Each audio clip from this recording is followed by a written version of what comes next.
In April 1998, a promising young designer named Lily Martinez joined Mattel as a temp assistant designer, after graduating with her degree in fashion design from FIDM in 1997. According to the book You Don't Own Me by Orly Lobel, Martinez was relatively invisible during her initial years at Mattel. She primarily designed Playline Barbie dolls but also contributed to other Mattel brands at the time, such as the Mary-Kate and Ashley line of fashion dolls. However, Lobel would assert in the book that it was the release of MGA Entertainment's Bratz dolls in 2001 that prompted Mattel to give Martinez more opportunities. Mattel was dealing with declining sales from the tween and teen demographics during the new millennium. Following their disastrous acquisition of the Learning Company and the onboarding of new CEO, Robert Eckert, Mattel decided to refocus on their core brands, such as Barbie, as they recovered from their substantial losses. A 2002 article for the New York Times would note that this new line of Barbie dolls would be a sign of how Mattel was trying to recover from years of declining sales and mounting debt by refocusing on core brands and by trying to extend those brands into new territory. The release of MGA Entertainment's Bratz dolls would only complicate matters for Mattel, as they tried to rebuild themselves and cater to the tween market. While Mattel had already experimented with doll lines that skewed towards older demographics, such as Generation Girl Barbie and Diva Stars, these lines never attained the success that the company was looking for. Mattel needed designers that were more in tune with current fashion trends and teen culture, like Lily Martinez, to create products that could surpass the Bratz and ultimately recapture lost demographics. Martinez would become the lead designer of a Barbie spin-off that would again reimagine Barbie and her new friends as high schoolers in New York City. But unlike the Generation Girl line of Barbie dolls that preceded it, these dolls would have a more mature look to them. An article in the June 2002 issue of Barbie Bazaar would note that one of the working names for the Generation Girl line was Teen Scene. And while this preliminary name would not be used for the former line, perhaps it served as the inspiration for the name of this upcoming range of dolls, which would ultimately be called myscene. To distinguish themselves from the rest of the Barbie brand, the myscene dolls would have a brand new head sculpt, which was made by the late Hussein Abo. The sculpt featured a larger head size, pouty lips, and big, almond-shaped eyes, which drew immediate comparisons to the appearance of a Bratz doll. And to only increase these comparisons, the myscene dolls would also have chunky, oversized shoes. However, there were some points of familiarity between the myscene dolls and other Barbie dolls on the market. The myscene dolls would use the non-twisting, belly-button body that was introduced in the year 2000, which meant that myscene dolls could share clothes and shoes with Barbie dolls of the same body type. This promoted cross-pollination between the main Barbie brand and the myscene brand, which could help retain older children that were starting to grow out of playing with dolls. The world building of the myscene line was slightly scaled down from that of the Generation Girl line, as Mattel opted to launch 3 characters, including Barbie, rather than a larger set of dolls. The 2 new characters introduced for the myscene line were Madison, known as Wesley in other markets, and Chelsea.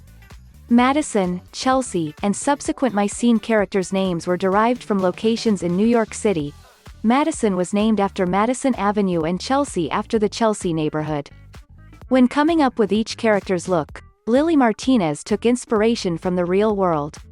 For instance, according to the February 2003 issue of Barbie Bazaar, the Madison doll was based off of Lily's friend, Renee. The myscene brand distanced itself from the pink branding scheme of the mainline Barbie brand, as each of the 3 myscene girls wore outfits that aligned with one of the 3 primary colors. Even their cell phones in the branding art matched their respective color schemes. Hey Barbie, what's your scene? My obsession, my prized possession. The first wave of myscene dolls was released in the fall of 2002, and quickly gained attention. Douglas Klein, who was a spokesperson for Target at the time, would comment to USA Today that there were 2 different approaches when it came to myscene and Bratz. The Bratz dolls had an edgier look, whereas myscene had a softer look that attracted their fair share of consumers. The myscene dolls reportedly had strong initial sales, and were flying off shelves during trial runs at KB Toys. Much like a Bratz doll, each myscene doll came with 2 outfits and a hairbrush, or in Madison's case, a hairpick. The dolls also came with earrings, sunglasses, a plastic handbag, and a doll stand. The myscene design team utilized a wide variety of patterns and textiles to give the outfits a more realistic look than standard Barbie clothes. To match the cartoon-like appearance of the dolls, the box art would feature stylized graphics that covered most of the box. This art style would be carried over into the main Barbie line for its 2004 rebranding. Some international variants of the first edition dolls would have a packaging variant that only gave a small peek at the second outfit. The tagline for the brand was, "Fashion Teens on the City Scene." The back of the box would say, "If fashion's your thing and you can't live without the latest looks, then you're a myscene kinda girl." The box also guaranteed that the myscene dolls had a 2-outfit minimum. These dolls would retail for a competitive $15. To expand the myscene girls' wardrobes further, Mattel would release Fashion Scene fashion packs, with each outfit corresponding to one of the myscene girls. Mattel would roll out an extensive advertisement campaign for the new line, including TV and print ads for each doll. To appeal to older audiences, they would market the dolls on channels, such as MTV and the WB. They would even put print ads in Times Square, New York City. The ads were produced by Minneapolis-based agency Peterson Mila and were animated by Curious Pictures. The myscene range would have an extensive online presence. The initial site featured profiles and diary entries for each character to establish their personalities and passions. Much like the Diva Stars brand, Mattel would create flash webisodes starring the myscene girls that gave fans a peek into their world. The art style used for these webisodes would eventually become the official art style of the brand. The first episode, titled Lost or Found, centered around Barbie losing her cell phone in a taxicab. The second episode, Next Stop, showcases Chelsea's fashion design skills and also introduces River, who would become Barbie's love interest in the series. The third episode, Does She Buy It?, focuses on Madison as she is shopping for a new outfit and later goes clubbing with the other girls. This episode would introduce Noli, who would become the fourth myscene girl. Her introduction foreshadowed the release of the Spring Break collection of myscene dolls in 2003.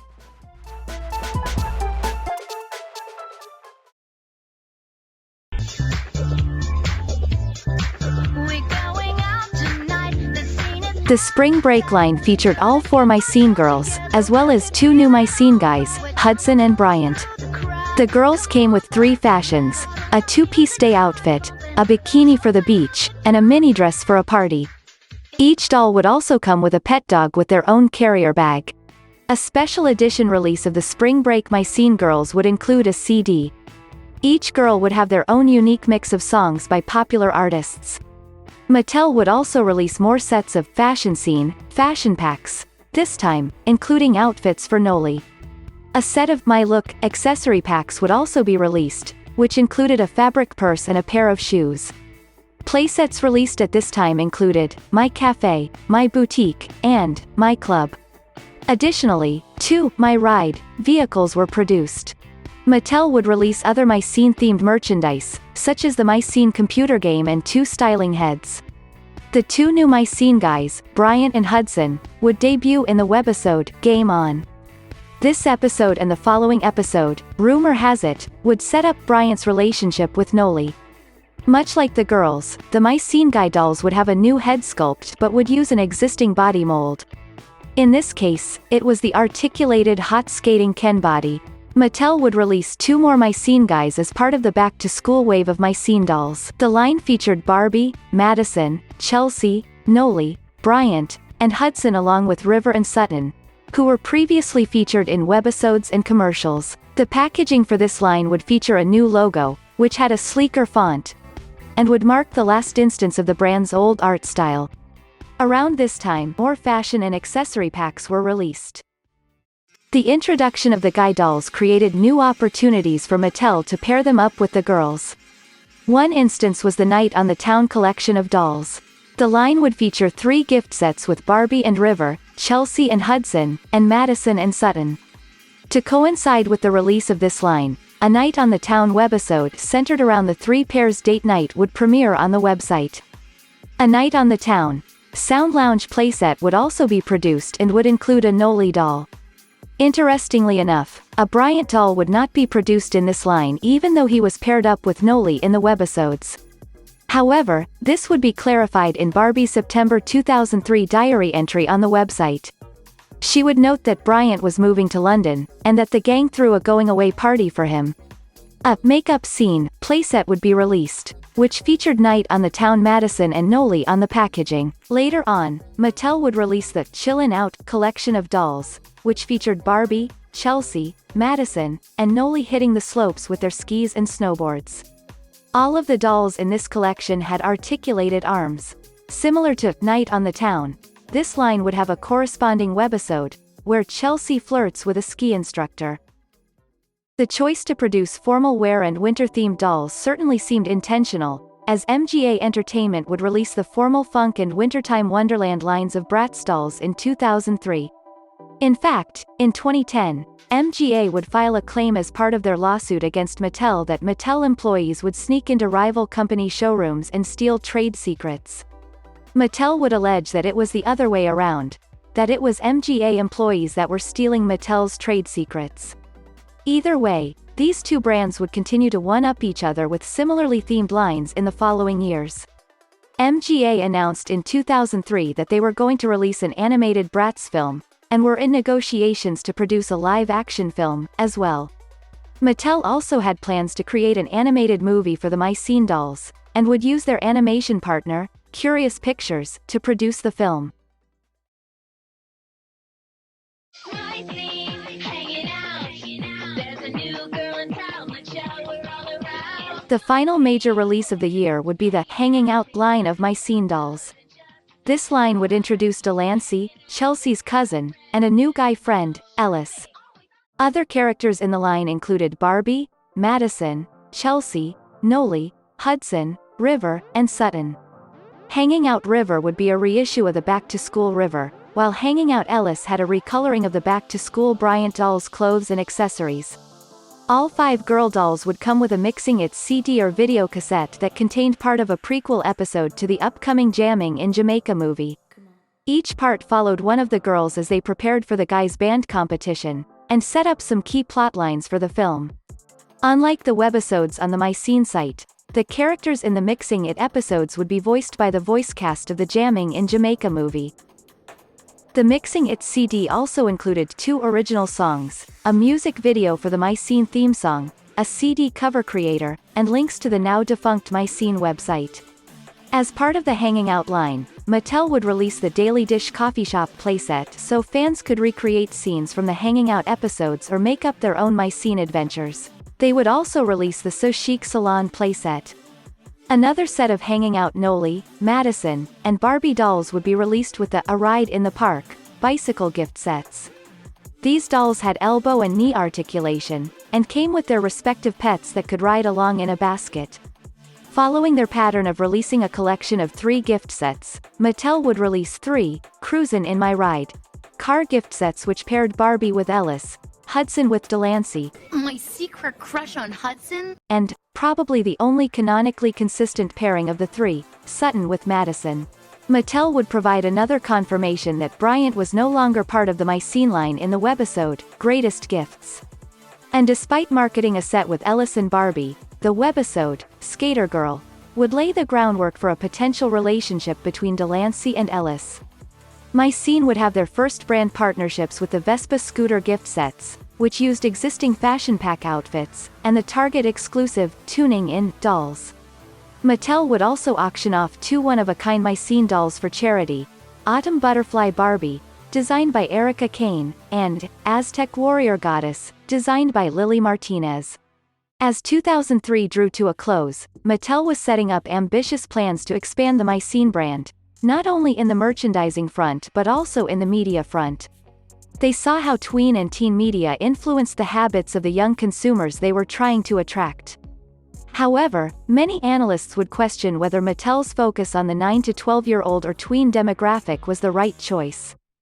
Erica Van Camp, who was the marketing manager of girls' brands at Mattel, acknowledged in an interview with Strategy magazine that kids are getting older younger, and that the myscene line was designed to address this trend. While analysts would note that the web content of the myscene dolls was a step in the right direction for attracting tween audiences, it was not enough to convince them to buy the dolls.